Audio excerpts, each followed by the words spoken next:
bigla sumusulpot. Alam ko naman bibigyan ako ng pera nito pang inom natin. Ano ba? Baka mamaya madami ka na. Walang kadala-dala. Gusto ka pa ulit makasama. Wait lang pare ha. Wait lang, saglit lang. Dadalain ko lang gusto. Dadalain ko lang gusto. Saglit lang, saglit lang.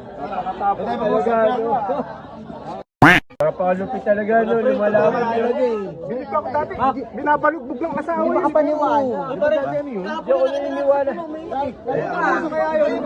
Bago na. Matapang na. Tsaka talay, nakita nyo, puro totoo ngayon si Juban. Iba yung tapang. Hoy, maghiwalay na tayo ha? Ano yung mga pinagsasabi mo doon, ha?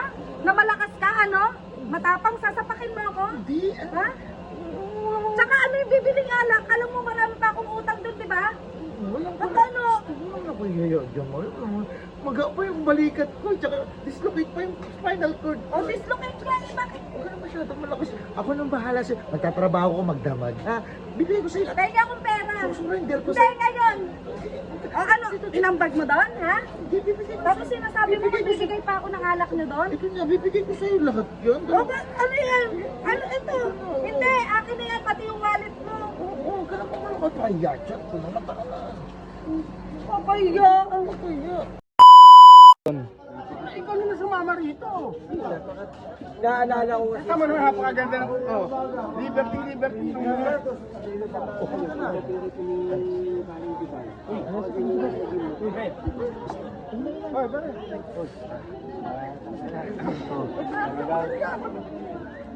Pinalayas mo yung asawa mo?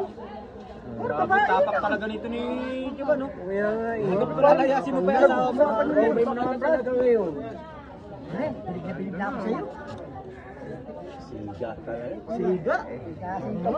Tigasin mo mga gusto ko sa mga lalaki. Diyan ako bumibilig kay Juban. Talagang Tigasin. tapak talaga. Pero ito yung maging ano natin, tropa na. Man, parang gusto mo pang patulugin sa labas ng bahay niya yung asawa mo. Talagang pa ulan. Ang tapang mo, grabe ka. Lupit mo talaga. Ano kasi, Ano? baka Papa Mac, alam mo naman na may pinagsama naman tayo. Oo, siyempre pare. Baka pwede mo na ako makituloy sa'yo kahit 1 taon. Ah? 1 taon? Oo. Grabe naman yun. Isang taon. Bakit? Pinalayas ako eh. Ano? Kapag pinalayas mo rito kanina. Pinalayas ka. Pinalayas ka. Kanino gamit yan? Kapag tutig ko sana doon, sa ano, pwedeng diretso muna ako sa hospital. May saksak ako 3 sa likod. Ay! Ang yabang mo kanina. Doon na nga tayo magkamag-inom. Yabang na. Pangit to eh. Alam niya ba, sabi mo tigasin ka. Leche. Hinangaan pa naman kita kanina. Asawa ko, tulungin mo sa labas. Teka.